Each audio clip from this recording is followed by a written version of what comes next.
All right. Thanks for bearing with us on that as we're getting started. Just a quick, so I'm Michelle Hegarty, your state coordinator for the Texas Master Naturalist Program. And then I'd like the VMS admin team to also introduce themselves. So Cheryl, I see you at the top. So I'm going to start with you, Cheryl Foster. Yeah, from Heart of Texas and at the state admin level, team level. I don't know what else you want me to say. That's good. Gray haired, hair on fire all the time. Yeah. Carolyn, I see you next. I'm Carolyn Longlinay. I'm on the VMS team with Katie Peltier. We're both for the Hayes County Master Naturalist. Dale? I'm Dale Hewling. I'm with the Mid-Coast chapter. Cheryl and I have both been with the VMS team since 2015? Or 14, April 14th, 2014. And neither one of us used to have any gray hairs. Right. Katie? I think Carolyn stole my thunder, but I'm Katie Peltier from Hayes County on the VMS team. Mary? Me too, on the VMS team, working a little over a year, part of the Galveston chapter. I like to focus on the trainings and transfers and anything else that gets passed my way. Sheila? Hi, I'm Sheila Andrus. I'm from the Balcones Canyonlands chapter, and I'm with the VMS team. I'm trying to figure out who Region 6 is for you. Oh, they did mention Region 6, gave me their, well, Mary is in it as Region 6. Oh, okay. And then Region 5, they let us know who that was. Let's see. I can't see everybody. I'm trying to go through who am I missing from the state team. Is Bert on yet? Jan and Joni. Jan and Joni. They're not here. Joni wasn't going to be able to make it. Jan. Okay. Yeah. Jeanette? And Jeanette. She just joined. Yep.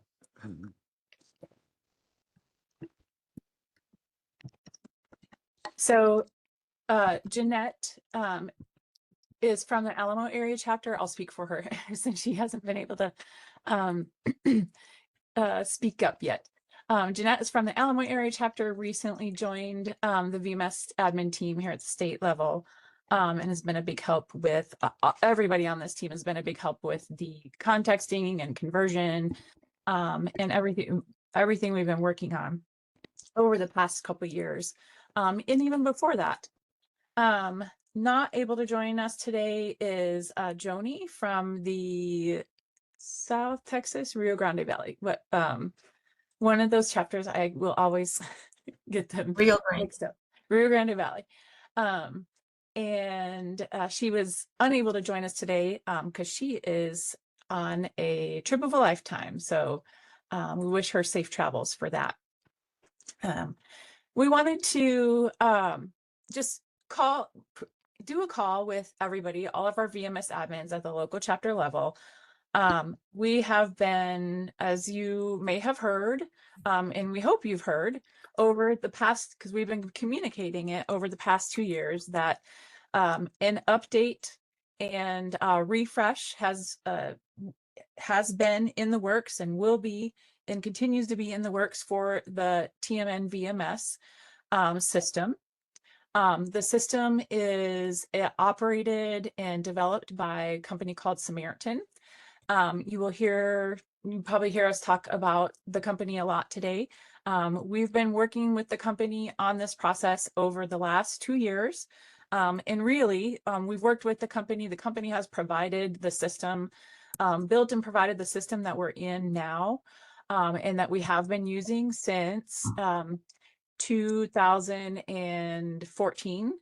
So that is the system that we've been using to track our master naturalist hours, along with all other volunteer programs at Texas Parks and Wildlife. This system is used by the agency for all volunteer programs within the agency to track volunteer service hours through the agency and through our programs.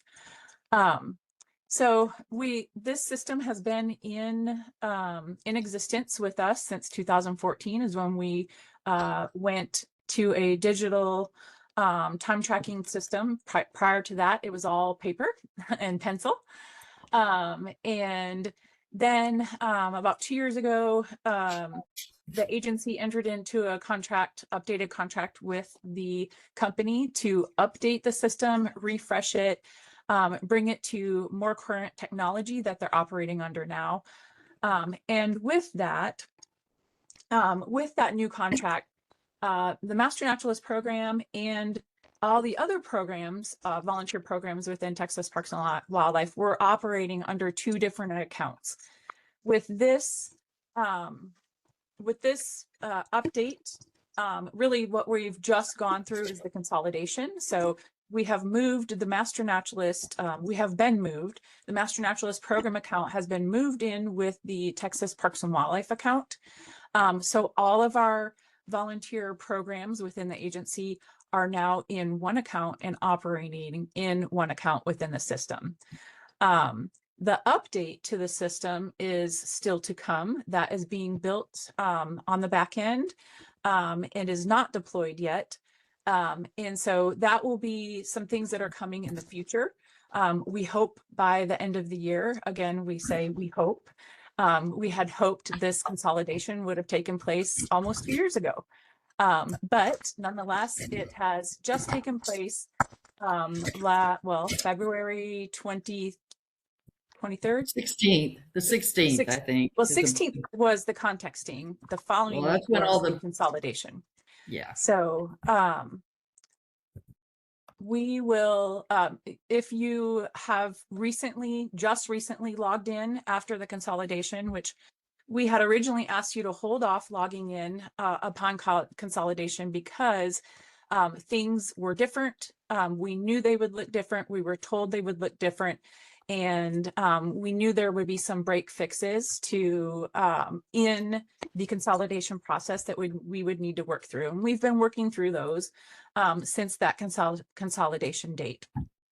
What we want to do for you today is bring everybody, of course, up to speed to what we've been through, and which was kind of the background I just gave.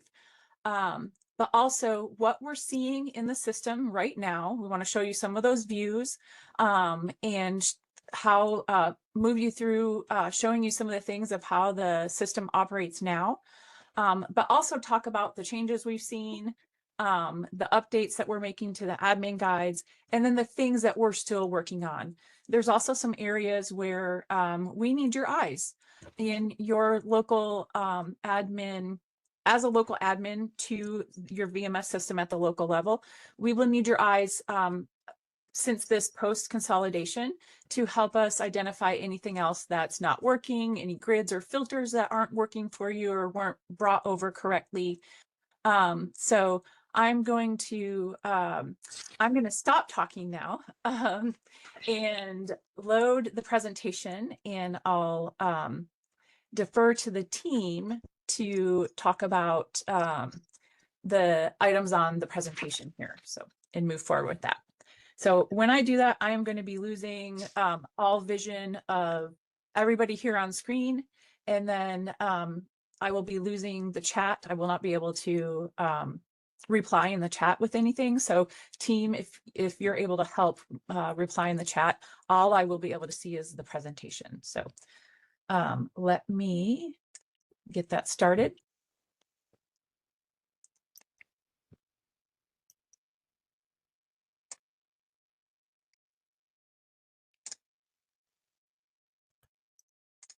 Okay. Here. All right. So dates we talked about, contexting we mentioned took place on February 16th. We've been told by Samaritan that this is when they were matching our fields across the two accounts to get it ready for consolidation. February 23rd, consolidation happened. And then February 25th, we had the first update to the admins. And at that point, with those updates, I'm going to turn it over to the team to talk about the other updates that we've been communicating about. Okay, I'll start, I guess. First of all, thank you all for your patience and for your kindness. Everyone I've dealt with, everyone I've talked to has been kind and patient and supportive. So thank you all for that. In an effort to keep the chapter admins posted on kind of where we are with this process since February 16th, we've sent out periodic updates telling you what we know is wrong, what we know has been fixed, and kind of where we are. The first one went out, as Michelle said, on February 16th. And if you did not receive those and you need them, I'm trying to think how best to communicate that to us. I don't want 100 emails. If people want to maybe mention in the chat, if you did not receive the updates that were mentioned, if you would put that in the chat, and to let you know that everybody who received an invitation to this meeting or communication about this meeting, that is the email address that was used to communicate updates to you from the team. So the same email addresses were used for this meeting as what was sent to you with the communication updates that we've been sending. Okay. Thank you. In order to keep this part of it brief and give y'all a maximum amount of time for questions, these slides are basically a compilation and a summary of what's contained in those updates. The next one went out on the 23rd, the day after, or the day of consolidation. Talked about some procedural changes, new fields, and let's see. The most recent one that went out, I believe, yesterday. Yeah, today's still the 12th. Contained. Thank you. Yeah, contained the most recent changes and updates. Has some issues that we still have with eRecruiter, some issues that we still have with eCoordinator, and what the status of those happens to be. Go on to the next slide. Hold on. Yeah. Change the slide. It won't go. Hold on. Okay. All right.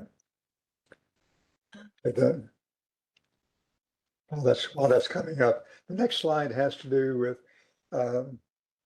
changes that are prevalent in eRecruiter, and I pulled some of these from the help desk questions that seem to be showing up quite a bit. On the dashboard, there are 2 hour summaries. One is the TPWD summary. The other is the TMN summary, which they added after it was released. Our volunteers, our TMN volunteers, should ignore, for all intents and purposes, the TPWD summary because it contains a couple of things that are confusing. One is it contains hours from every TPWD program, volunteer program, not just Master Naturalist. So if your volunteers are part of, say, Angler Ed, and they report hours there, or state parks, those hours will show up in the TPWD summary, causing their lifetime hours to be more than what they see and what you see in Master Naturalist. The TMN summary of hours, which is on the left-hand side, the lower left of the dashboard, contains only master naturalist hours, and it contains only approved hours. So this should match what the volunteer is seeing in their summary, in their view of hours.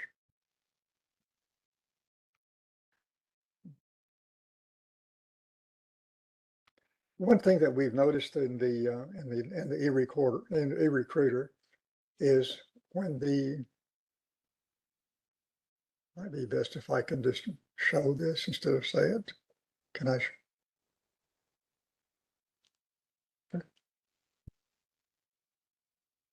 See if I can do that.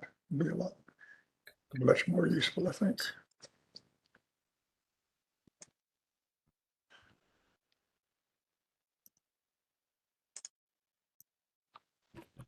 Screen should now be showing for everybody.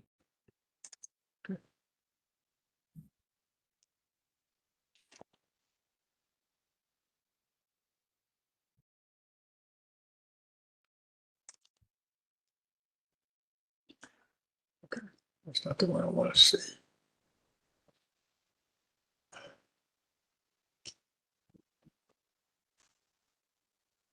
Okay. Hopefully what everyone is seeing is the volunteer dashboard.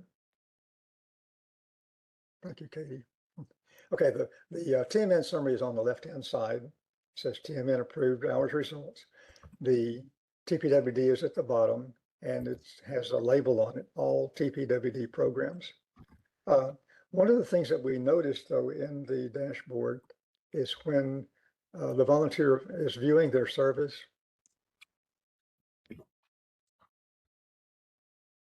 yeah, we don't like this right underneath where it says report and view hours. We're aware of this, that this is somewhat redundant.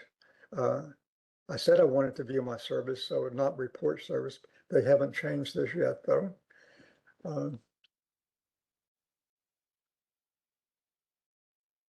Hopefully it'll come up today.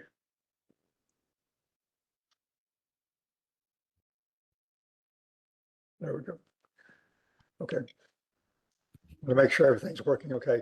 You did see that the screen changed and now showing me my logbook. Thank you. Okay. If you'll notice under recent history, it shows the hours. Okay. But if you go down to an advanced training or an additional training, it does not show the hours. I've got one here somewhere. You're really going to do that to me this morning?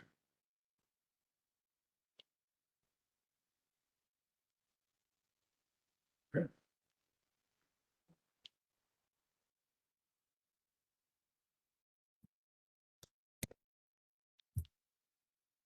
Okay.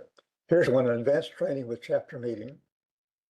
And you'll notice that whereas in your chapter business, the one above it has the hours, but under the AT, it does not have the hours. This has been reported to Samaritan that we need the advanced training hours to show, just like the volunteer service do, and the same is true for initial training. However, the volunteer can see their hours here by selecting show details. So it shows the AT hours here. That's very inconvenient. But it has been reported. So hopefully that'll be resolved quickly. The next item, under report and view hours.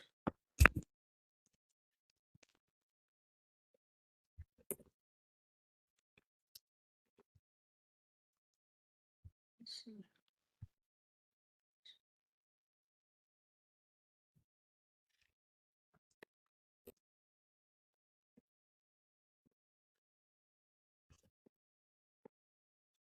When you select show details at the top, there's a very nice little graph over here. Has the summary of their hours over here. However, this information is taken from the TPWD summary of hours, not from TMN. So although for most master naturalists who do not volunteer with Parks and Wildlife or with other programs at Parks and Wildlife, or who have not been a transfer, this information will be accurate. So, but for those who do volunteer with other programs, or it may not be exactly accurate, but it's still kind of useful. It's a nice little graph. Okay. And I won't just demonstrate this one. We've asked for the volunteers to be able to delete an LBE that is incomplete or incorrect. So as of yesterday, that had not been done yet. But it is in their list of things to do. The 45-day chart was corrupted when we first went into consolidation. That's been corrected now. And we do recommend that for those volunteers who are not using the new version of eRecruiter, that they migrate over to it as soon as possible.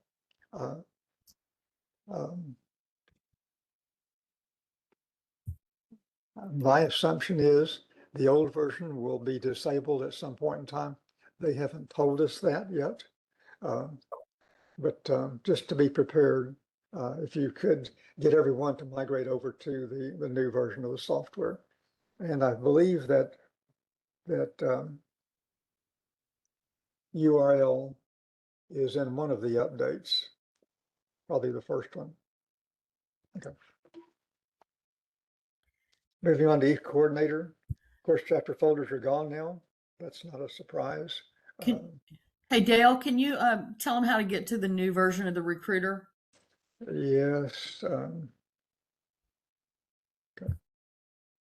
I think it's the 1353, right? Yeah, this is it right here.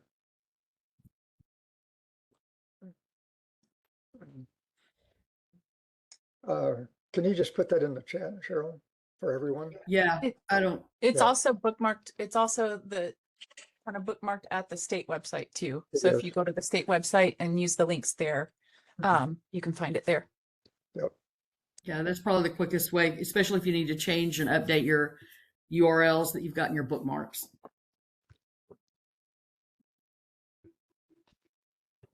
It's also a good PSA, public service announcements, to have every chapter update their web pages, their websites for this new link, so that members also update their direct link into the new web page. Yeah. This is the state website. In the lower left-hand corner, you see the text VMS volunteer login. That has been updated on the state website to go to the new version of the software. And this is when volunteers submit help desk tickets that they're having difficulty logging in, we always refer them to this page because we don't know what URL they might be using.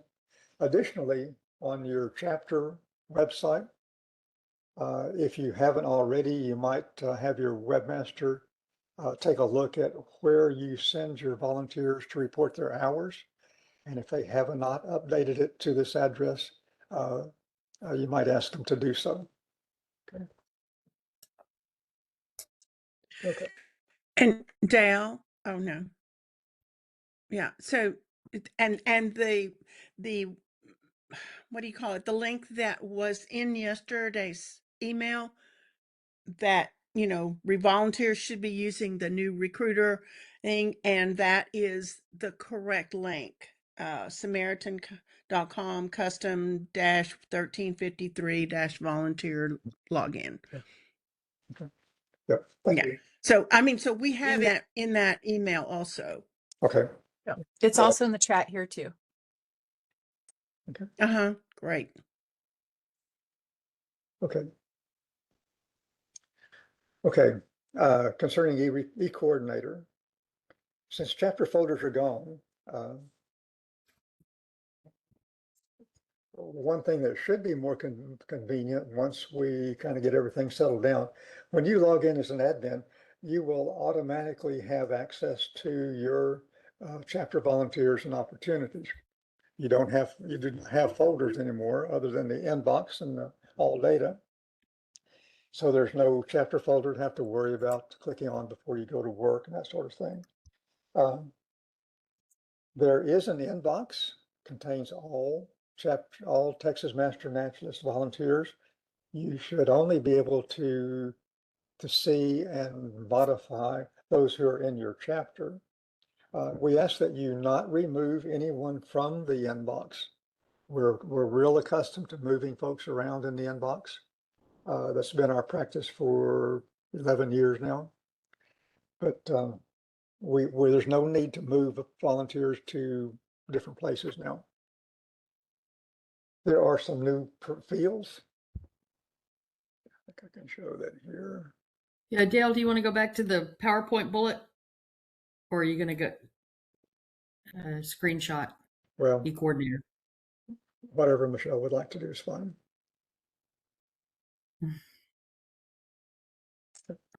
I probably the showing them. Okay. Okay. Let's see, where did my share button go?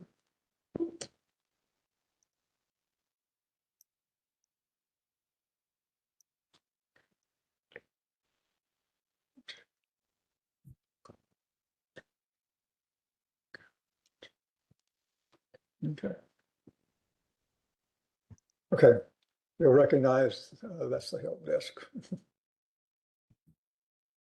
Probably don't recognize that.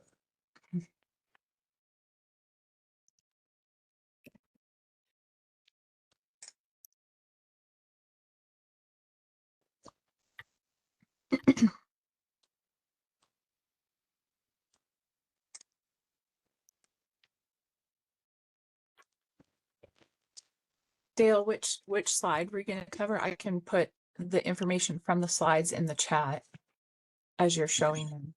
Okay, this is the fourth slide, is where we are, Okay. the fourth one.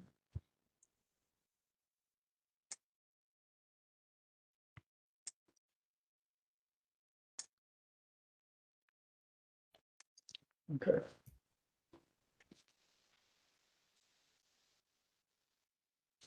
All right.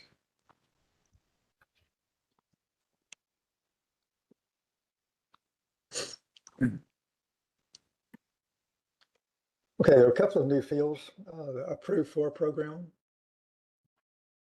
And you'll notice I'm using a particular grid to get here. We are trying to put this is such an important field that we are trying to get it on all of our grids so that you can see them. This field basically takes the place of your chapter folder. It's called approved for program. Don't confuse it with approved for opportunity. It's approved for program. Your chapter is a program. So this, as I said, takes the place of your chapter folder. So if I wanted to see mid-coast opportunities, mid-coast volunteers, it's searchable and it's sortable.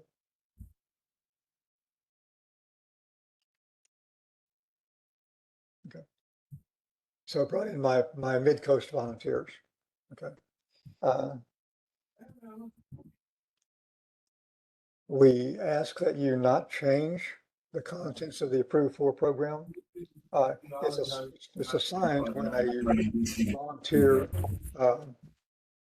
signs up for your chapter, or it can be assigned to the volunteer when they get approved to one of your chapter opportunities. But it keys off of the contents of their opportunity request approvals. In your approvals of opportunities for your volunteers, every volunteer should have the opportunity. It starts with your chapter name, Master Naturalist / TPWD registration. Okay. Those who have been members quite some time probably don't have that yet. And this isn't something that the team has discussed yet. We probably need to add that to everybody just so that they have it. The reason being, when you inactivate a volunteer, one of the things that you as an admin do is you remove all of their approved opportunities. Okay. If you do that, they will drop from your view. You won't be able to see them anymore. So if everyone has this registration opportunity is what we call it, starts with your chapter name, Master Naturalist / TPWD registration.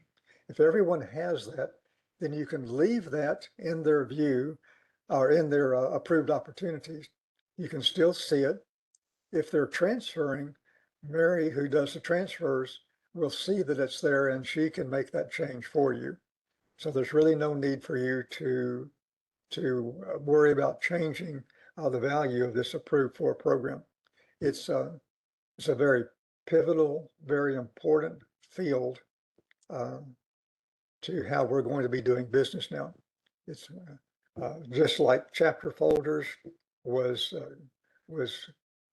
the very key to all of our procedures before. The approved for program is going to take the place of your chapter folders.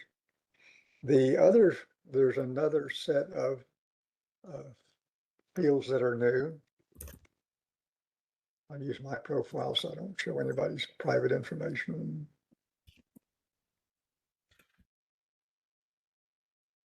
Okay.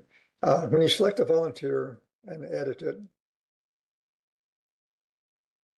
which is where you do all of your things like updating dues and that sort of thing, under the user defined tab, they've consolidated all of our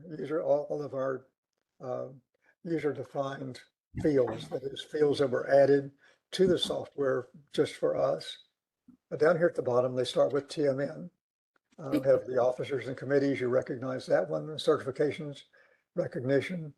The certifications is where most of your work on your volunteers takes place. The only thing that's different about the top, we have this field called training hours completed, which we don't think is ours. We've asked, but we've not received an answer yet. It's not really hurting anything. We just don't know if you update it, where that data, it may belong to another program. We don't know. The comments remain the same. These three fields, chapter trained in, certified, and current chapter, will be going away. Those are text fields. We relied heavily on them in the old system. They are being replaced by the three fields at the bottom. Okay, and all of which begin with the prefix TMN. Okay. So the TMN current chapter replaces the current chapter text field, and likewise for trained in and certified in. They are drop downs, so you can select the chapter that you can select your chapter to populate this field.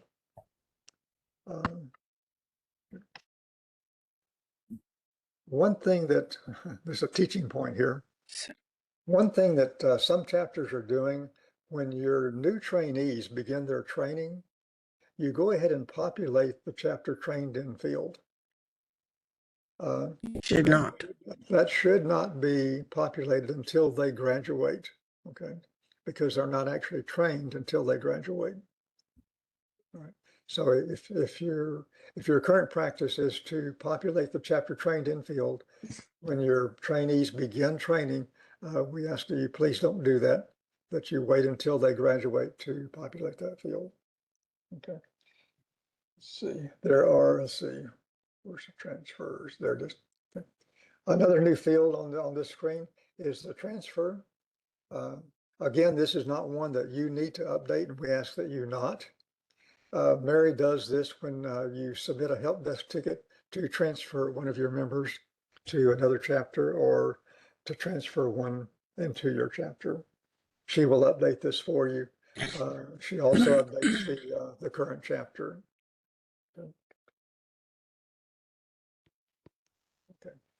Let's see, next slide, Michelle. So Dale, there's one question someone's asking for just clarification on.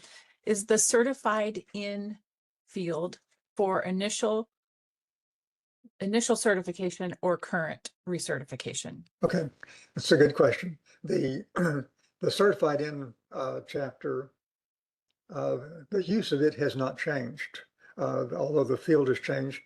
It is for the most recent certification, whether it's a national or a recertification. So it's for the most recent certification. You'll notice there's not a field to put a chapter for initial certification. Okay. But there's a there's the field for the chapter where they were trained. Yes. Yeah. And typically 99.9% of our volunteers only get trained once. So some who've been gone a long time come back, they might get trained again. But whatever, likewise for the trained in chapter, that would be the most recent chapter from which they graduated from training. So if they do get retrained, Okay. you could update that. So, okay, so Dale, is your thing there wrong then? Because your TMN chapter certified in is Central Texas, but aren't you in Mid-Coast now? Yes. Does that mean that your last recert was in Central Texas? You moved? I did move, and I always thought, I'm sorry. but no, go ahead. Okay. The So yes, I always thought that was where they were initially certified. no, this is their most recent certification date. I mean, Okay, well, I need to certification change chapter. a whole bunch in my chapter. I'm sorry. Okay. I And I said, well, then I need to change a bunch of people in my chapter, probably not a bunch, but Yeah. okay. Yeah. All right. Any other questions before we move on? Dale, back on that screen. When can you the part that we're talking about specifically now is that chapter, those chapter fields right there? Mhm. Correct? Or the ones below those? Well, Both. everything I'm saying right now has to do with the new drop-down chapter fields, because the old text fields will be going away. So whether you update these or not, team, y'all can correct me if I'm wrong. We really are not concerned about it at this point. But both areas at this point should look the same For most people. until the top goes away. Yeah, there were a lot of non-active profiles that got changed where the text fields and the drop-down fields may not match. Okay. But for almost all of the active folks, they should match, because I don't think there wasn't much that we needed to do to clean those up. All right. Anything else? Okay. Can you scroll up a little further on that tab there, Dale? Right there. Okay. Yeah, somebody was asking about where I lost the question now. But I think some of the information is there in the top that would have answered that question. So TMN class year, classroom training complete date, initial certification date.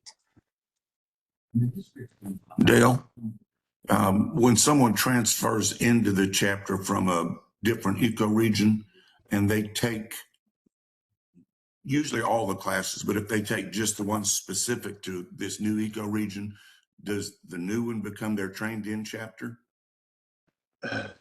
No. I'll defer to Michelle on that. My answer would be no, but that's just an update, but I'll defer to Michelle on that question.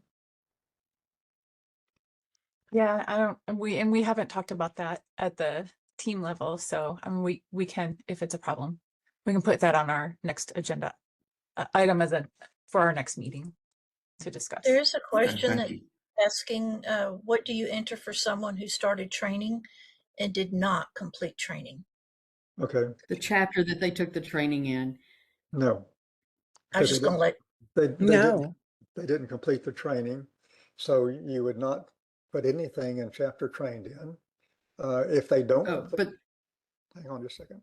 If they don't complete the training, then you can mark them as TMN interested, but you can leave their current chapter as yours, but the chapter trained in only gets filled in if they graduate. The reason for that is if they come back later and want to join another chapter, we refer back to this screen to see if they have completed their training. And we rely on the contents of chapter trained in to tell us, or y'all rely on it, to tell you if they need to go through all of the training again or a portion of it, or what their situation is.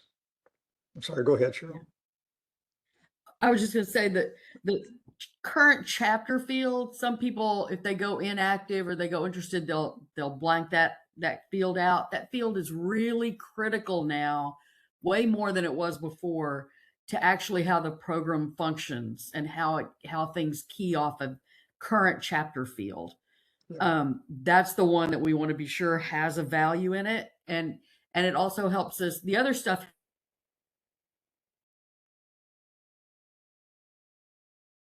so we can see that they started one place, moved to another, certified somewhere else. We can track them, but that current chapter field really needs to be, where were they last seen, where were they last at, and that helps us find them and fix them and figure out who and where they are.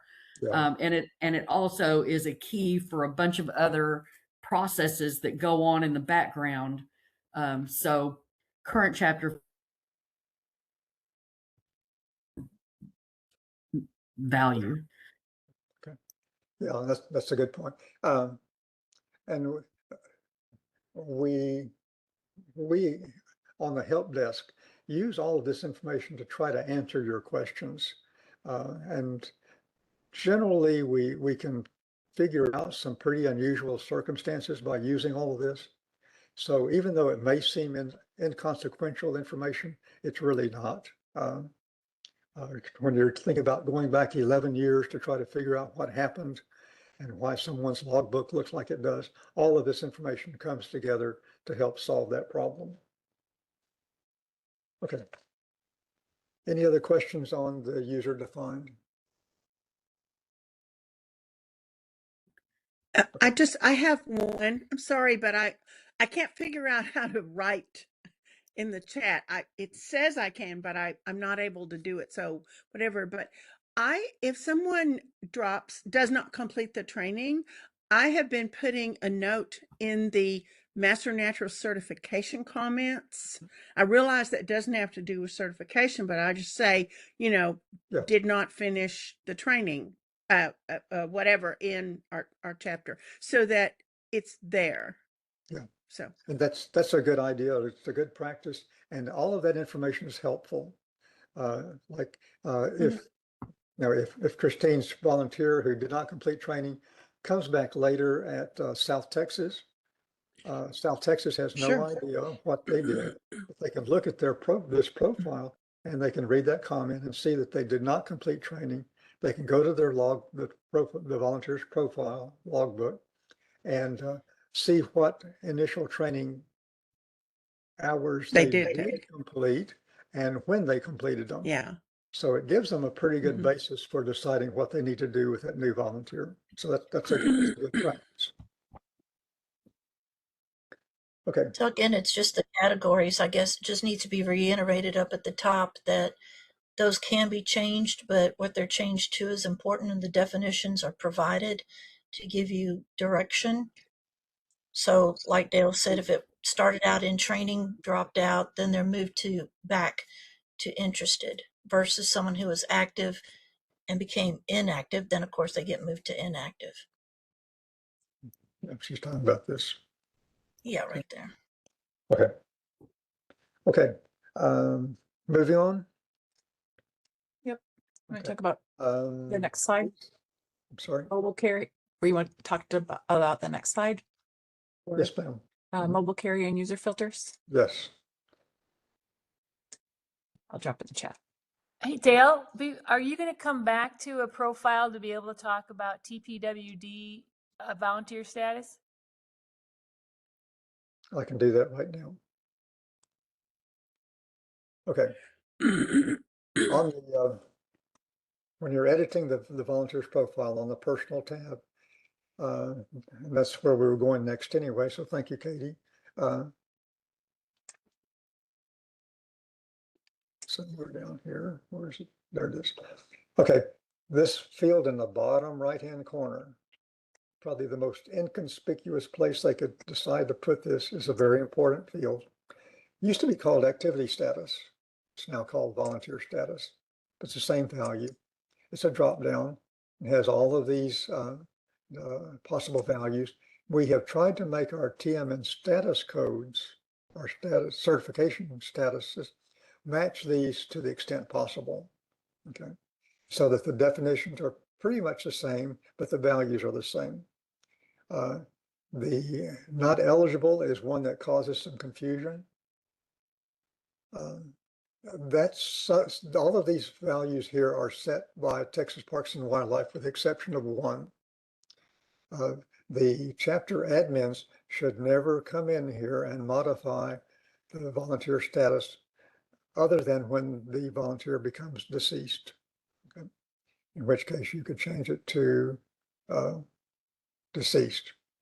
If the reason being is this volunteer status is used by all Texas Parks and Wildlife programs. So even though they may have been active in the Master Naturalist program and became inactive, they may still be volunteering at state parks. Okay, so when you change them to inactive, that has repercussions for other TPWD programs.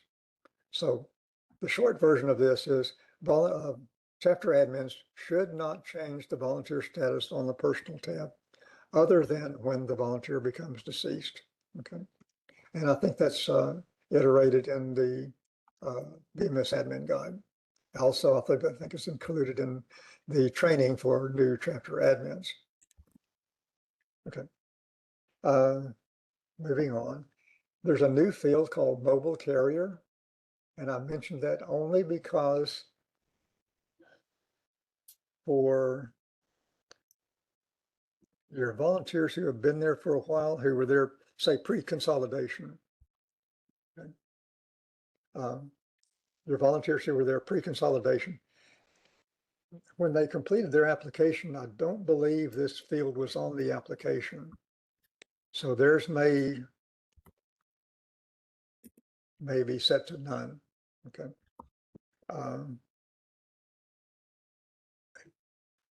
The field mobile care, this is difficult. It was really hard to ferret out. The mobile carrier is tied to the question above it. I would like to receive text messages at the following number.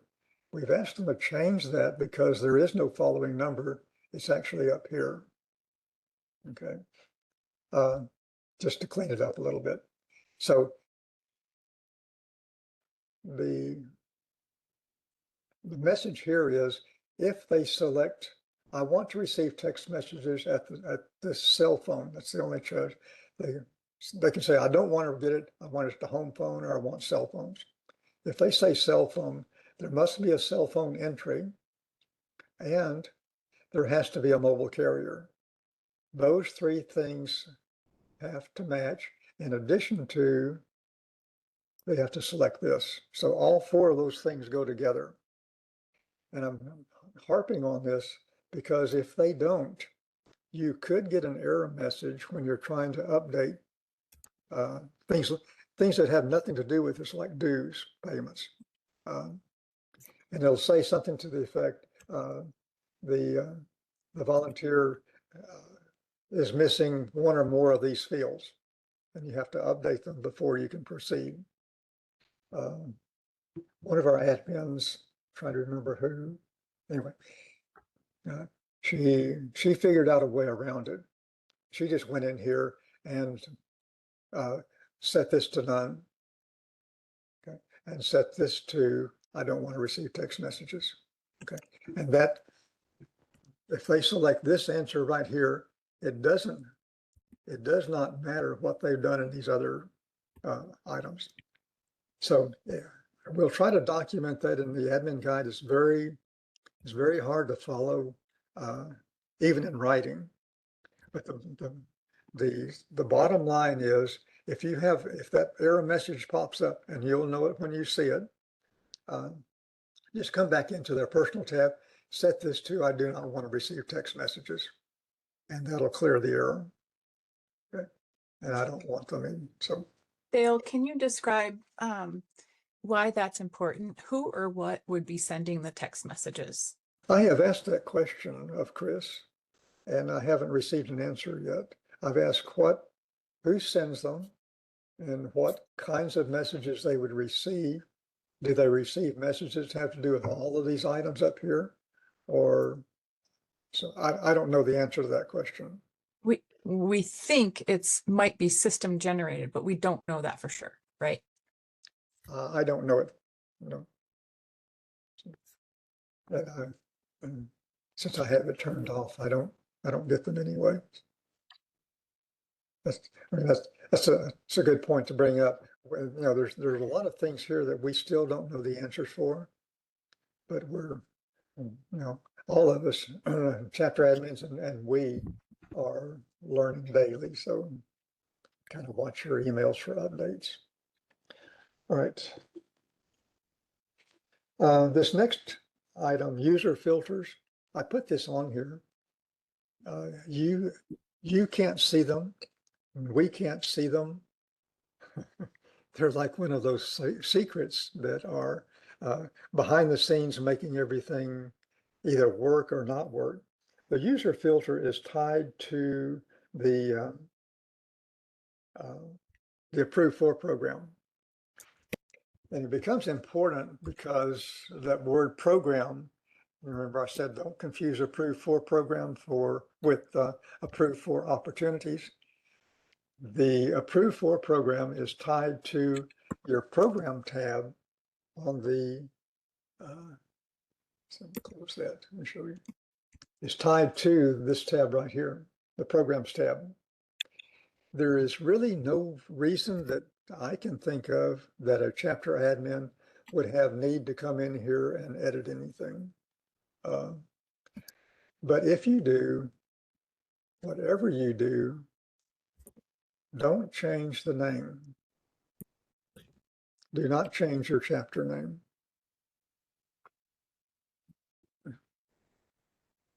Okay. This is the program name, Mid-Coast Master Naturalist. This is the standard form. It has the short name, Mid-Coast, and followed by the words Master Naturalist with an S on the end. There are a few chapters that don't conform to this right now. We have already sent into Samaritan to fix that for those chapters. So if you change this name and you don't tell somebody that you did it, you will not be able to see your volunteers nor your opportunities. Let that sink in. This is a make it or break it field in how you are able to access your data. Okay. I won't dwell on that. But this is the value that ties back to this thing that we were talking about, user filters. When a program name does have to be changed, this will be in the admin guide. We request that you not change it, that you send that through a help desk ticket, what needs to be changed to and why it needs to be changed. And we will forward that to Michelle, who will approve it. Once she's approved it, then it can go to Samaritan to do the change, and they will change the user filter so you don't lose visibility of your volunteers and your opportunities.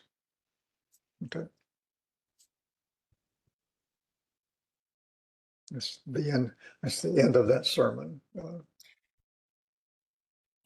One thing to add on that program, there is an email there that when somebody applies, it gets responded to, and we have tried in the past to make sure that that was a generic email address for your program that could be moved around and information goes there. Yeah. So just if we see it and it doesn't make sense, we'll get in contact with you. Okay. Yeah, and that's a good point. Thank you, Cheryl. This email address is the address that is used to notify the chapter that a new trainee has signed up, a new volunteer has signed up for their chapter. To the best of our knowledge, this is the only communication that you get from the system that you've had a new volunteer sign up for your chapter. So whoever receives emails at this address should be the person who knows what to do with those. When we first started doing this, we would get some emails from chapters saying, we got this email, but we don't know what to do with it. Well, that needs to go to your membership director or your training coordinator, someone who handles new volunteers who want to be part of your chapter. So it's very critical to that person that this email address be current and is monitored. Okay.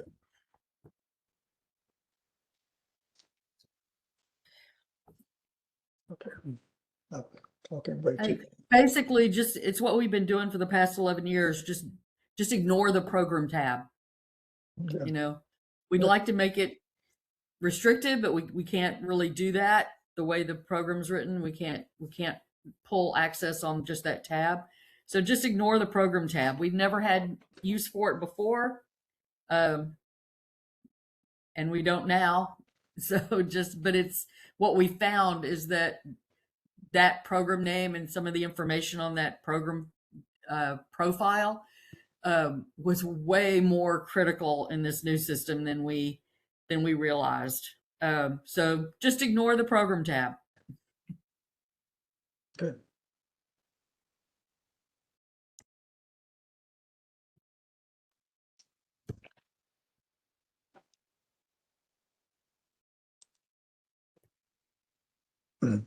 Okay, next slide, Michelle, please. Okay. Is this procedures inbox? It's the VMS changes, e-coordinator procedures. Okay. We've been kind of going through some of these as we've gone along, so I think it'll speed up here. These are the registration opportunities that I spoke of. Every chapter has one. And again, we ask that you not change the name of this. And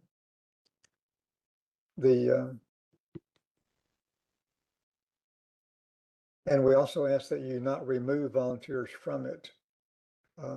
If you would the only time that it really should be removed is when someone transfers, and Mary can take care of that for you.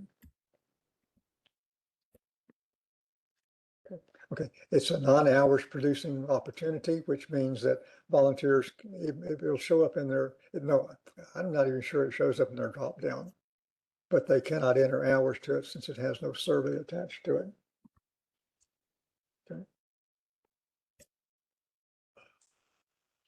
Okay. Concerning logbook entries, this is we're getting a lot of help desk tickets about this. Several of them are related, and I'll cover that here.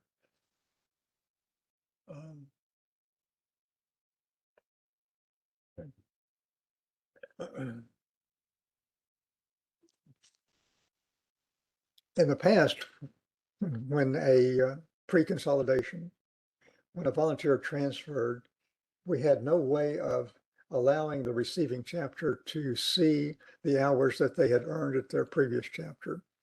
So we use the thing called non-opportunity survey to record those, to lump all of those hours at the other chapter into one non-opportunity, and the receiving chapter could see that lump sum, and you have seen those. But in order to see it, you had in your dialog box up here, you had to change this setting to all logbook entries. Okay. One of the good things about the consolidation, we don't have to do that anymore. We have no need for the non-opportunity logbook entries.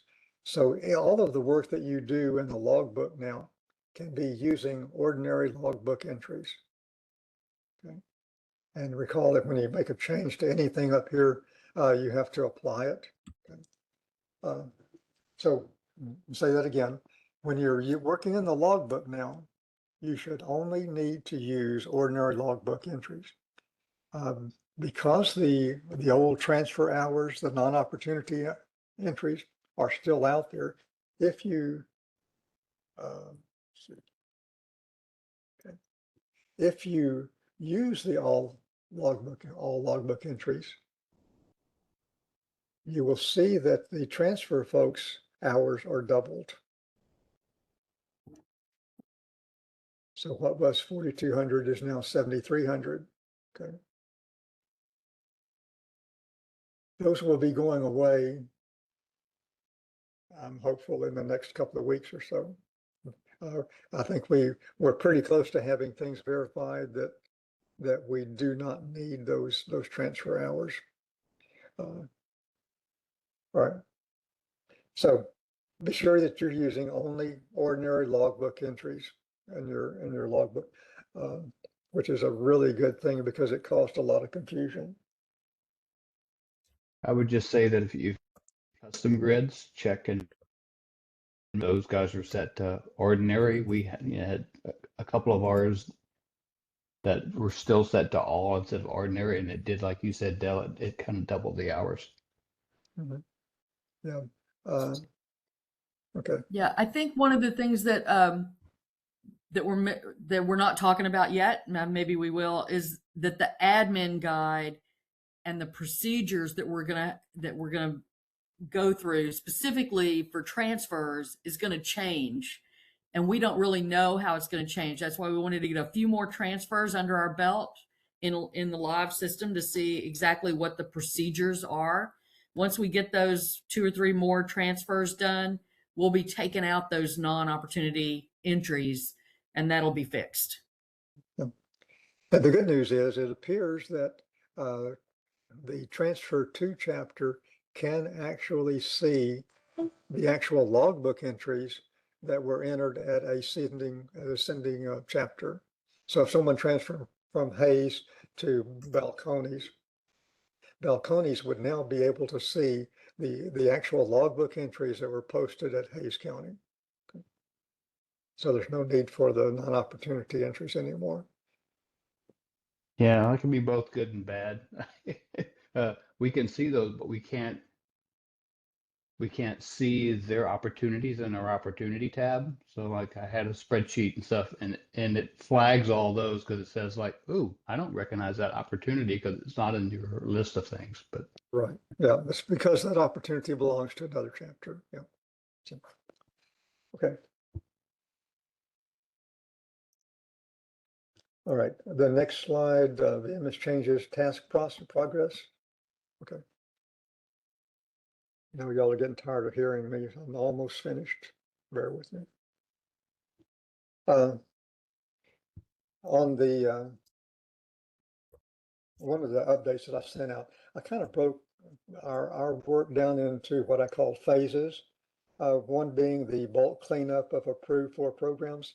That's probably 99.99% complete. Phase 2 was the multiple chapter assignments have been resolved. That's complete. That is where it was a carryover from pre-consolidation, where a volunteer, say at North Texas, might have an opportunity from Elm Fork that had been inadvertently approved for them. And so whenever the consolidation took place, that volunteer was assigned to both chapters. So we went in and we figured out which chapter they really do belong to. And made all of those corrections. That is complete.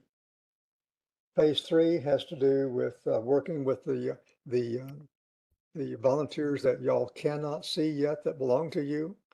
By and large, those are non-hours producing volunteers, like inactives, interested, not eligible, deceased.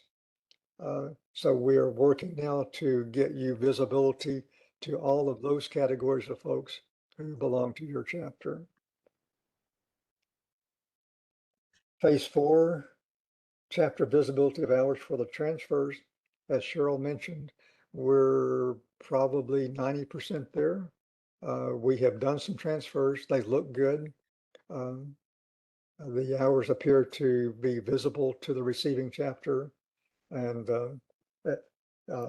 we've never had a problem with the profiles being visible, but it's the hours that were an issue, and those are looking good, which is a great big relief. So, okay. Next slide, the VMS changes for task progress, the task that we have to do, the documentation and VMS training materials. That's in progress. We have substantially completed the documentation for transfers. Mary is using those now to process transfers. It's not to say that there might not be some minor glitch that we haven't seen yet. The admin guide has throughout this whole process has been undergoing revision. Likewise for the volunteer guide.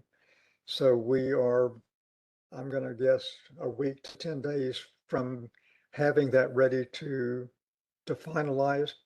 I believe we're close enough on both of them that within a day or two, we'll be able to post an interim copy on the help desk that has most of the things that we already know in the onboarding process for new trainees. That's in the works. We hope to have that completed by Monday. That'll be important if you're just starting up a new class. The actual process that you have used in the past, if you've used the one that's been recommended, basically will not change. Where the volunteer approaches you initially and says, I want to become a master naturalist, and then you take them from there. That process will remain basically unchanged. There's a lot of references to folders in the onboarding procedure right now. All of that'll change because we don't have folders anymore. So like I said, we hope to have that ready for you by Monday afternoon, perhaps, and ready to incorporate into the admin guide.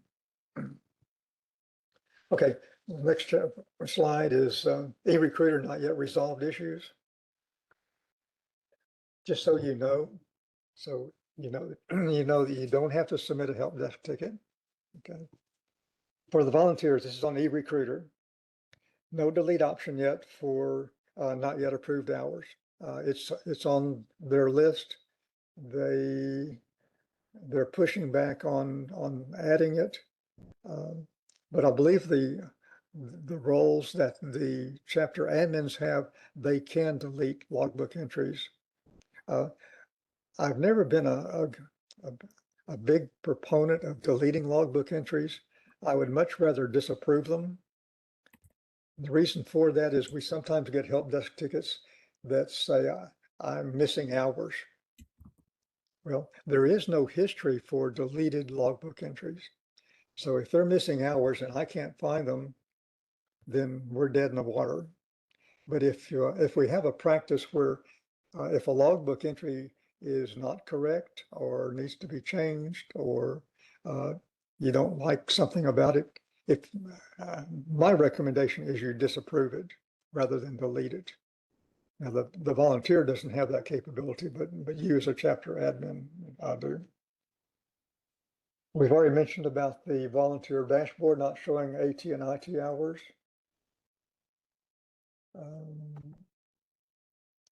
There is an issue with scrolling on the dashboard.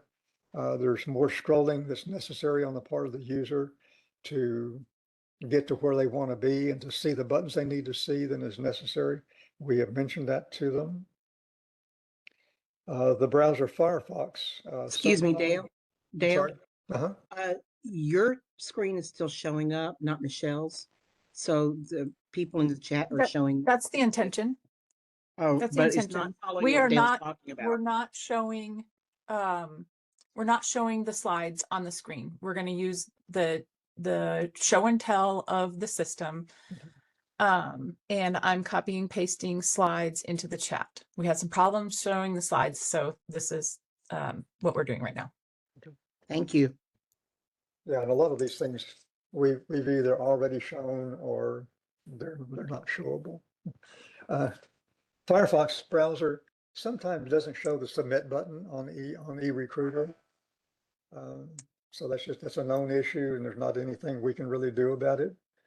The old text chapter fields that we talked about on the user defined tab that will be going away and have been replaced by the new TMN chapter fields. There's a known issue with sorry, that one has to do with eCoordinator. Okay. For eCoordinator issues that have not yet been resolved, we know that the grids and filters occasionally will just randomly refresh themselves, and you have a whole different set of volunteers. That's irritating, and it's an inconvenience. We know about it, and we've submitted it for them to look into. We know that many of your inactive and interested and associates are not showing in your view yet, and we're working on that. Dale, I think we finished that yesterday. So they can see them now? We think so. Okay, y'all. Maybe we confirm. We'll confirm. Every day's a new day. So Okay. we'll confirm. Yeah, We don't see ours in Goodwater yet. I just checked it just now. Yeah. Okay. Somebody can double check that so we don't. So the archive folder is not, still not available. Okay. Well, I thought it was. Sorry. Okay. I will back I up. had a question from another chapter that asked about the inbox. A non+45 admin could not see the inbox. Has anyone else reported that? Okay. They should submit a help desk ticket on that, please. Okay. All right. And the numbers are not going to be the same because of those issues that were just brought up. So there's still some variance. When you say the numbers of From the inbox to the all data because of those issues, but they're being worked on. Yeah. Okay. Yeah, there is a difference between the numbers in the inbox and all data. And I started working on trying to find out who those people are and why. And it got pretty convoluted quickly. So it's going to take some work to figure that out. It's my impression that the contents for chapter admins, the contents of the all data folder and the inbox should be the same. So that's work that we have to do. It's going to take a while to do that though. Okay, that's the end of my spiel. There's Dale and team, there's a couple questions in the chat about onboarding and registration processes. We want to just kind of cover where we're at with that right now. Okay.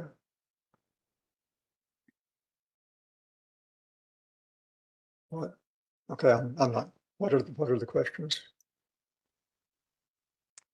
How to? How to and what's the process? Well, I mean, someone can come into the system from anywhere on txmn.org or TPWD, volunteer, and sign up for your chapter. That doesn't mean that they're in your training class. They'll be in the inbox, and there are there are 2 inbox grids now. I don't have my screen up. One is new users and one is, I can't remember what I called it, existing users, TMN existing users. We haven't fully gone to the opt-in as opposed to opt-out model for approval to opportunities. So we're working on a thing called prerequisites that you'll hear more about later. So onboarding is not going to be that different. What is the, So, you're looking so it the up. basic Thank you. question in the chat You're in the is logbook, Dale. Can you go to the volunteer grid? the basic question in the chat about kind of new users. How does a new person sign up for a chapter? What is the link or website that they go to for a txmn.org, specific chapter? and then do a search for the chapter. Okay. So TXM. Dale, can you go to the volunteer grid? The volunteer grid, that's why. Yeah, you're in the logbook grid. Sorry. Yeah, so here there should be a grid called TMN inbox, TMN standard inbox. There it is. One more down. One more down. One more down. There you go. New request. That's where new folks will come in. That doesn't mean that they're in your chapter, or it doesn't mean that they're in your training class, but they have asked to join your group. Once they're assigned to your chapter, once you've gone in and complete, this is another one of those admin guide procedures that we're in the process of rewriting. Once you have accepted someone into your training class, you'll change the current chapter and put them in your training class and fill out all that user defined stuff under TMN recognition. And then they'll move out of this folder and they'll just be in your inbox at that point. Yeah, once And you you'll approve them to opportunities for your chapter, that will fill in the approved program. And we need to get that field on this grid. Yeah, we need to, there's a lot of grids we're going to have to update with these new fields. When they sign up and complete a registration form, it will assign the current chapter. You'll need to go in and assign the TMN status.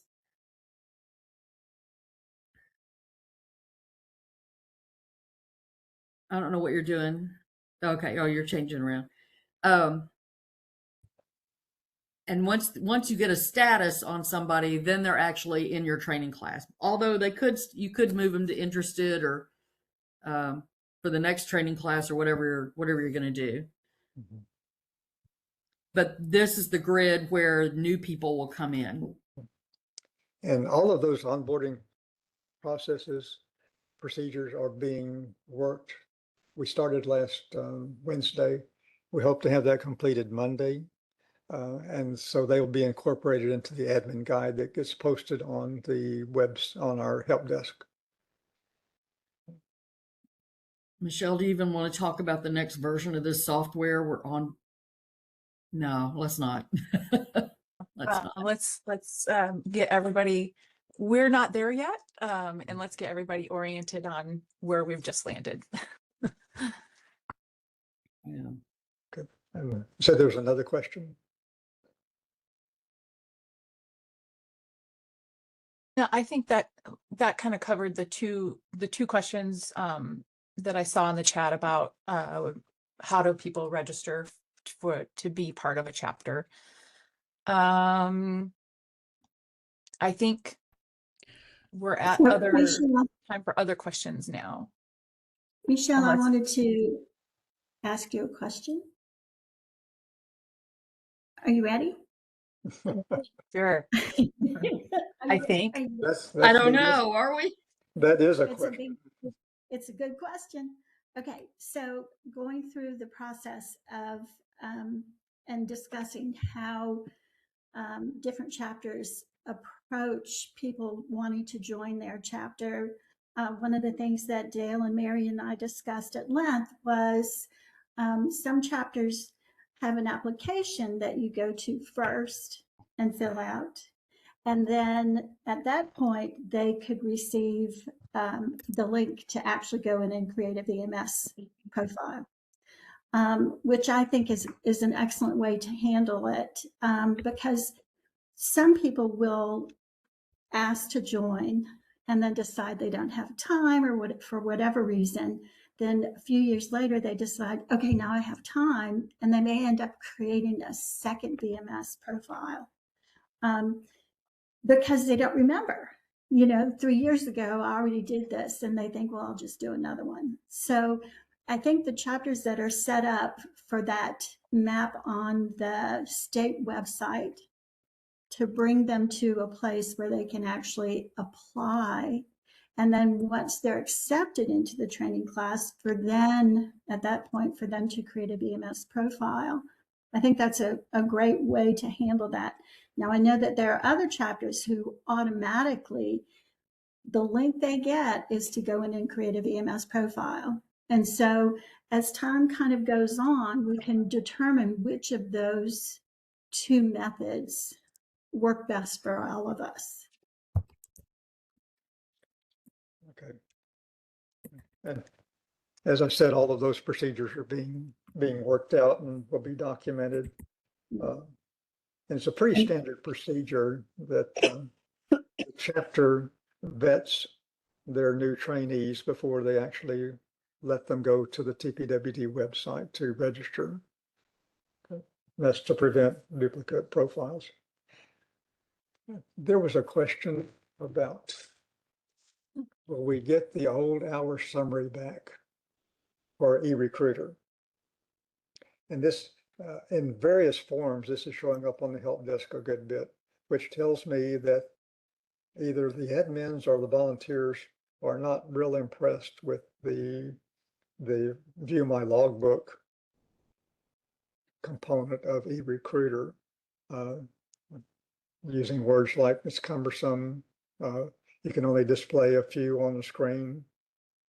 But I think the answer to that question is probably no. We're not going to get the old one back, I don't think. See if I can get that back.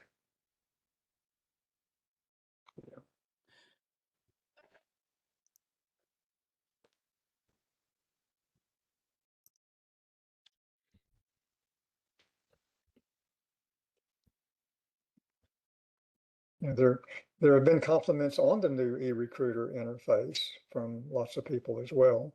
Let me share this. Did they get all the impact data cleaned up? Is that a question? Yeah, I haven't looked at it lately. Yeah, I know the last time we talked about it, the impact data was just bleh all over the place. Yeah. Okay. My last comment is in respect to this screen on the eRecruiter screen, eRecruiter application. Report and view your hours. The complaint is that it's not a tabular form, that it's difficult to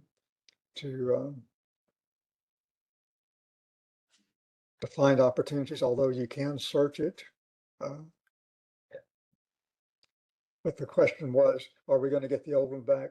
The short answer is probably not. So, and I think there are probably a lot of people who wouldn't want it back. Search it. Thanks. Okay. Let's see. Got to get all this stuff out of the way so I can find it.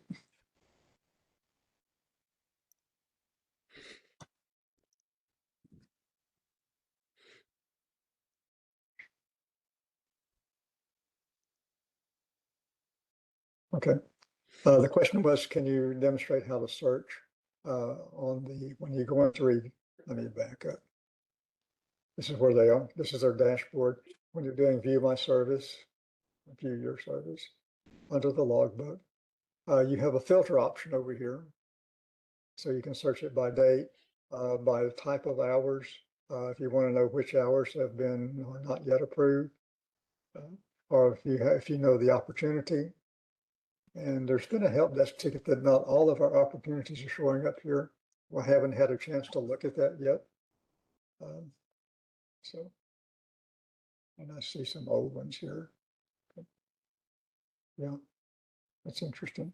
Yeah, that's going to need to be investigated because I see some opportunities here for myself that are from my former chapter, but it may be because I have hours under them. Okay, but that's the answer to the question. How do you search it? You just use a filter.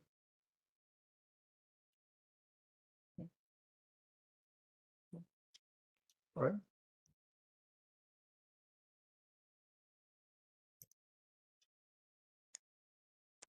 What are some things for a team?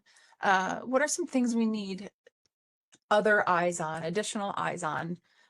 If the people who are joining us today could be looking and checking some things at their local level with their roles and things that have been instituted with the consolidation, what are some specific areas you'd like their eyes and feedback on? Okay.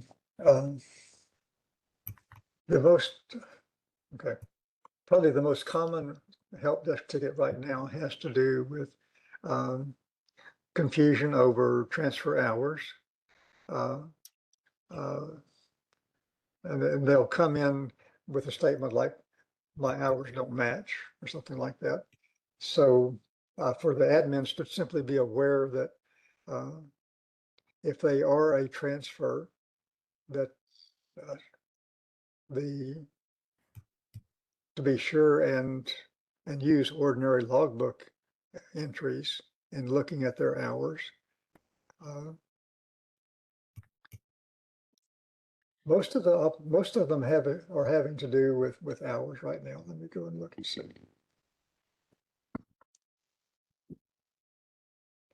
I can share that. Well, I probably shouldn't share the help desk. I don't know. There's the questions that people ask. I'll just review it.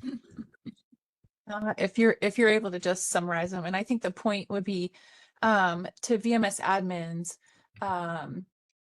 to be aware of kind of the main questions we're getting at the help desk, but also help communicate to your members that we are aware of these things, we're working on some things, and that another help desk ticket wouldn't need to be added into the mix. Yeah. We know grids are probably an issue as well, especially when people get into it. They had some chapter specific grids. Whether or not those things went over or not, we couldn't necessarily see the chapter grids. So we don't know if they made it across or not. If you find a TMN standard grid, and we're working on those constantly, but if you find that it needs a column that's not there, let us know, because we can always update that standard grid. And we're just trying to figure out some of these new fields that are apparently now way more important than they used to be, as to how they're presented. We're still working on some of that. Okay, I'm looking through the outstanding tickets right now, and virtually all of them have to do with hours, probably related to volunteer hours. Not volunteer, I'm sorry, probably related to transfer hours.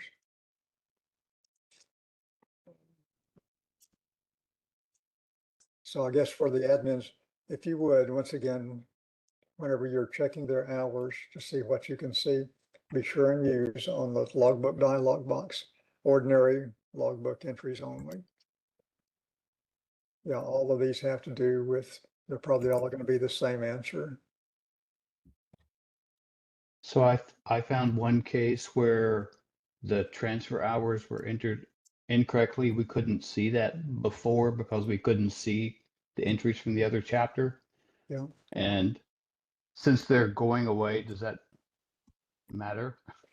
It probably I mean, yeah, we should look at it, and if you would submit a help desk ticket on that individual.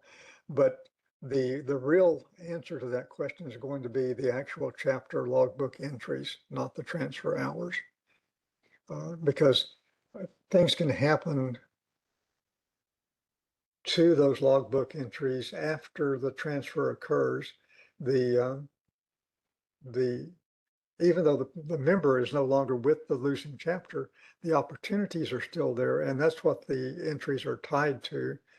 So the chapter admin could go in and modify, the losing chapter admin could go in and modify an entry after the transfer occurs, which would change the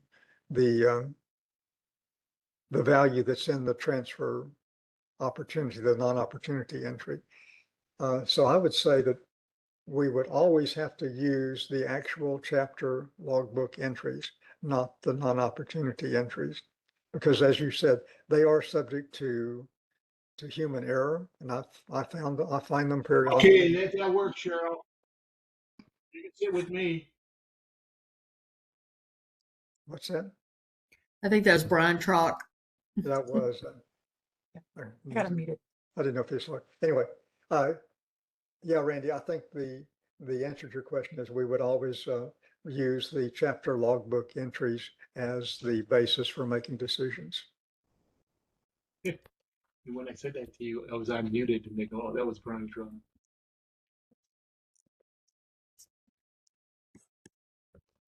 Was that something for me? No. No, I think that's Brian again. Brian would, okay. All right.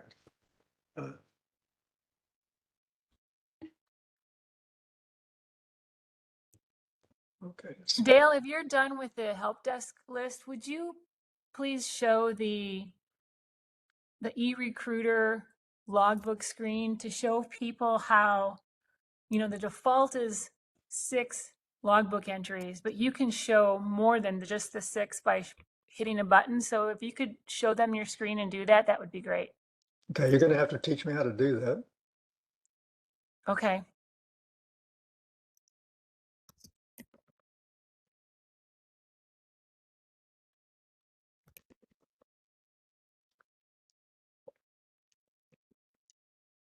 So if you go into logbook,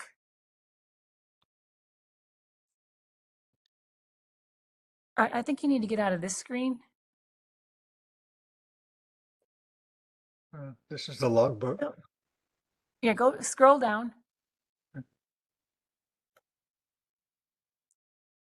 View your service. Now scroll down.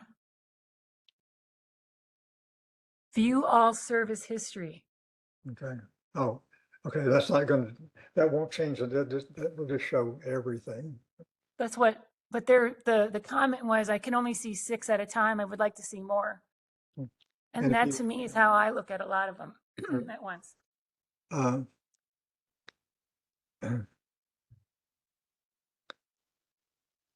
we are getting some comments about the length of this list for people who have thousands of logbook entries. See, it just reset for them. That's what I was talking about earlier. It'll just randomly on a whim will reset for you. Okay. All right. So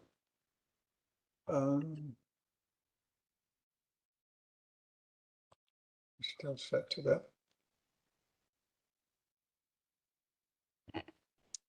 While we're here, this summary at the top is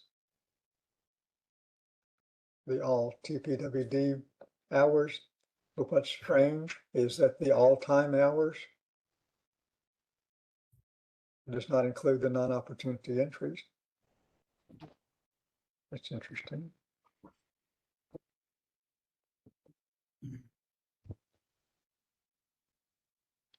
Yeah.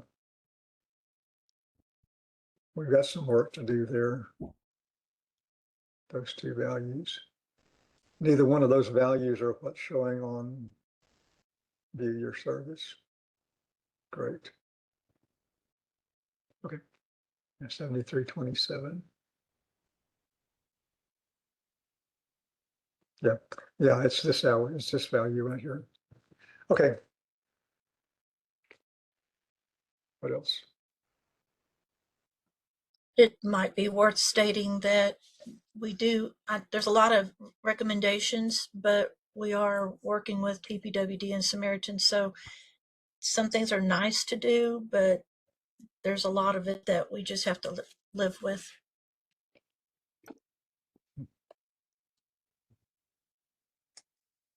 I enjoy some of the humor that I see on the help desk from time to time. See, I forget who it was. Someone sent in a help desk ticket and said, this is a very low priority. But there are two colons in this particular entry on the display. So you need those kinds of things in something like this. So whoever that was, thank you.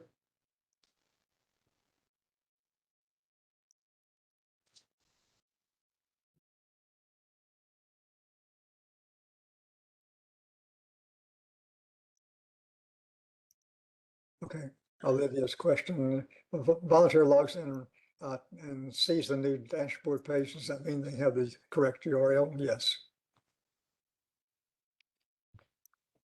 I've got a question about the speed. I put it in the chat, but nobody's responded to it. I'm counting, Dale, as you're changing screens in VMS in the whole system, it's up to 20 seconds to refresh the screen. Some of that is because we're worse and worse presenting in over time. WebEx. I'll mute.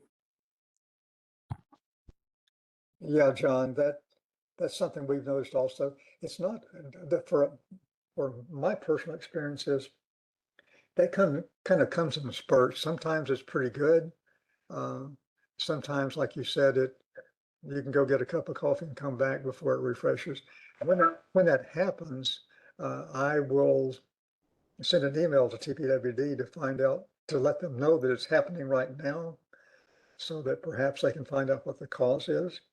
But so far, it's just something and it was happening really from time to time before the consolidation.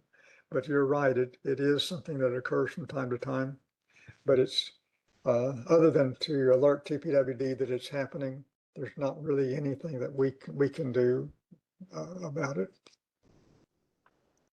If you're seeing it all the time, that may be a local issue, like with your equipment or something, your service provider. I see it from time to time, but not all the time. I'm counting you today. As you're changing your screens today, while you're demonstrating to us, it's taking up to 20 seconds. Oh. That's not me, that's you. And that's the same thing that I have on my computer. Okay. Some of that is because we're presenting through WebEx. There is a natural lag with WebEx. But the system, just because of the amount of sheer data in the system, it is a little slower. And it is going to be a little slower as more and more gets in it.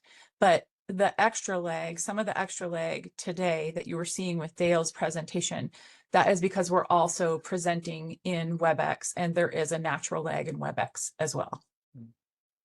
But I noticed on my Keep in mind also that this is we're still in the old system. This new upgrade that they're working on somewhere. We don't know what that is going to do to the system changes and system response time. We don't know.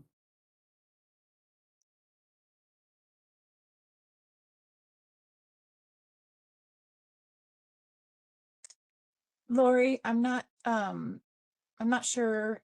Maybe I didn't understand your question in the chat about approval of opportunities and how the process might change. So that was Bob. Sorry, Schmidt. Bob. There's a new process that's going to come in called prerequisites. Right now we are opt out. What most chapters do is they approve everyone in their chapter for all of their opportunities, all the opportunities that they want. And then the volunteer can go in and opt out of those opportunities. We are working to get to transfer some of our new classes to opt in. So they will get a standard list of opportunities from the chapter that they're already approved for, chapter meeting and AT and initial training. They'll get those standard list of opportunities, and then they will be able to go online to txmn.org and apply for other chapter opportunities that they are in. Other chapter opportunities that are in their chapter, not anybody else's chapter, just theirs. So that's going to require a lot of some new training and some new processes and some new procedures and more admin guide changes. We're doing it right now. We've got about 4 chapters that are doing that. And we're working through the logistics of how that works. I'm going to go into all the details of why it's taken longer than we thought, but we're working on that. I will say the chapters that we asked to join up and sign up for that are chapters that had new training classes coming in, because that's really who it's going to affect, is new training classes going forward for those chapters. Existing volunteers won't really change.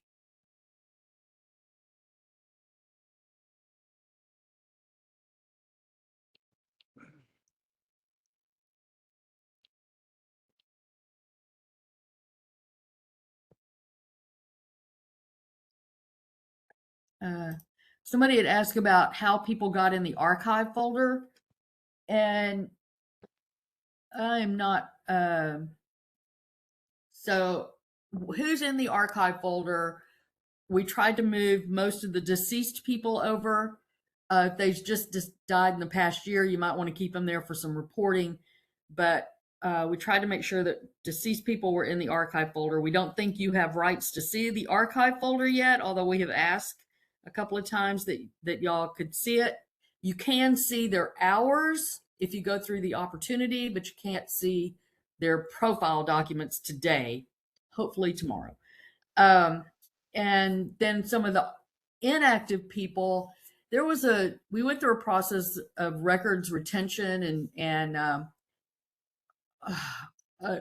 big to do with TPWD. They had requirements for records retention, that they were going to delete everybody that had no hours recorded in the last 2 or 3 years. And we backed them off of that and said, we need to keep them.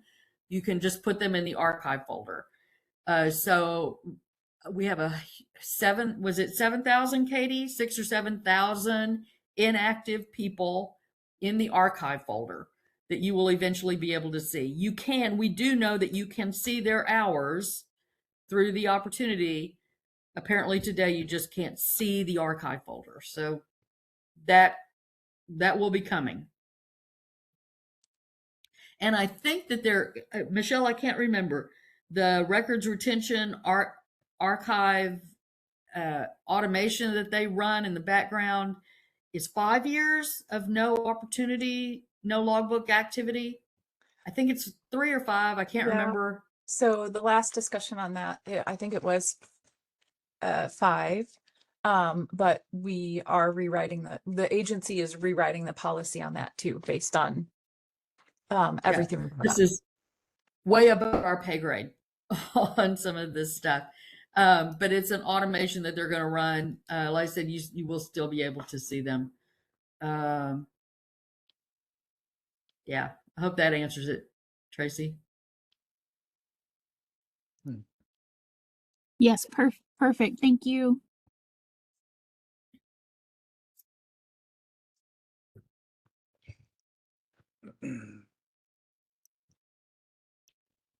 Kathy was asking a question about, can you still see our total chapter hours? Yes, you can. Go through the opportunity list. Look at your logbook entry, the opportunities, not the people. And you can see all your hours there. And just to reiterate, this is the first meeting of probably a few that we'll have coming up. Um, we hadn't been able to, just because there was so much going on and so much was changing all the time after the consolidation and things that we've been working on. This is really the first opportunity we've had to get some stability in the system, and then also have enough background to bring information to you. So this is the first of kind of those discovery meetings and informational meetings of where we're at now in the system and how's it looking today. So as Dale and the team have mentioned throughout the presentation, there's still a lot of things we're working on. We're working on documentation and testing some of that stuff. And the processes are all being updated with this consolidation and change. This is the first part of all the changes, this consolidation. The other part we've talked about, we don't know when the deployment of that is. It's still, we've talked about an upgrade with things called prerequisites and things like that, and an agency kind of onboarding process. That's all kind of in the next step down the road, things to come. We don't know a lot about all of that yet, but we will be setting up some other meetings like this for y'all as we kind of work through the remaining items in the consolidation process and the updates to the admin guides. And so we wanted to have this meeting today so that we could kind of just give you an overview of what we're seeing, how things are working, and let you know that this is one of a few more to come. Okay, and just so that y'all know, concerning the help desk, we are running behind on it. I apologize for that. We're getting to your questions as quickly as we can. I think we've got it down to about 1 page of outstanding tickets right now. So if you haven't heard from us, hopefully in the next couple of days, we'll have that taken care of. Background checks too. They've been postponed a couple of days. Training on top of that. And training. Everything is slowed down until we figured out what we had our hands on.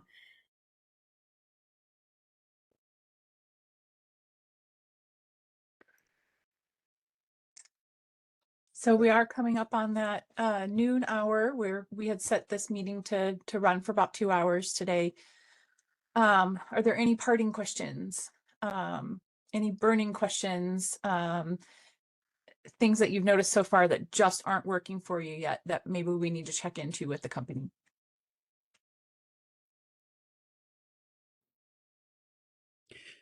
I have one. It refers to I've forgotten the exact word, but the opportunity that everybody has to have that says which chapter they're in, and I don't remember the exact name. We call it the registration opportunity. No, Right. it's And a so yeah, I know it's a long term, but anyway, so you mentioned something about not everybody, probably not all the members have that at this point, and something about eventually they'll all need to have it. Is that something that we could that's check what Katie and for I have been working on the and past put them couple of in? No, we've been working on that the past couple of days. Everybody should have that registration opportunity now. We just hope it's in the right to the right chapter. We think it is. We've been so if you see somebody in your chapter that you don't think should be there, let us know, because they may have just been approved to the wrong chapter registration opportunity. If I may tag on to that, Cheryl, the couple of the cleanup things we're doing now is we think we have everybody assigned to a registration, and then you go back in 10 minutes later, and because someone moved a member from active to inactive and they removed all of their opportunities, they removed that registration one too. So then they go back to having no registration. So it's very important that when you're moving folks around to always make sure they have that registration attached to them. So if you know, the easy thing may be, let's delete all of the approved volunteer opportunities and then add back the registration. But that's one of the things we're cleaning up as people are in the system, moving people around. I'm not sure that'll work. If you remove them all, when you click on, Well, that's fair. That's fair. So don't remove them all. Don't remove everything except that registration one. And No, they those can. steps will be in the VMS handbook that's coming out in the next few days. Yeah, you can reapprove them for that registration op. okay.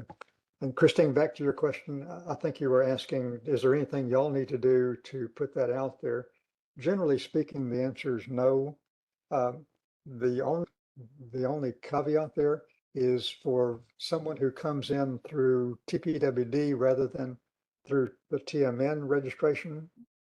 We're not sure, that's one of the things we're working out Monday, how that actually translates into what you see. So there could be some isolated instances where you would have to approve them to that opportunity. But generally speaking, the answer is no, you would not have to fool with it.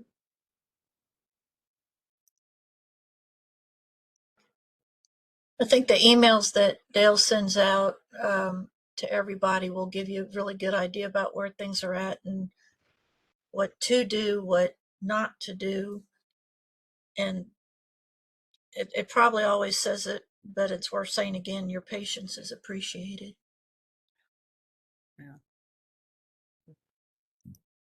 And John Barr, if you're still here, thank you for your chat comment, made me laugh.